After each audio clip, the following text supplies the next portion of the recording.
Hello everyone, today we'll talk about how to fix or how to solve the problem of locked account in the application of Authenticator.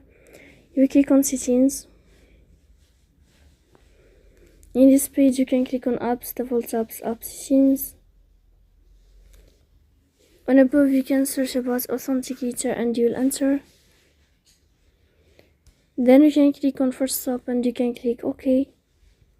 After that you'll enter to the window of storage. Here you can click on clear cache. Don't click clear data because that can delete your account.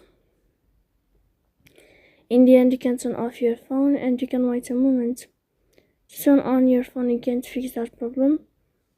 So please don't forget to support us by like and subscribe. See you next time in another video, and thank you for your attention and your watching.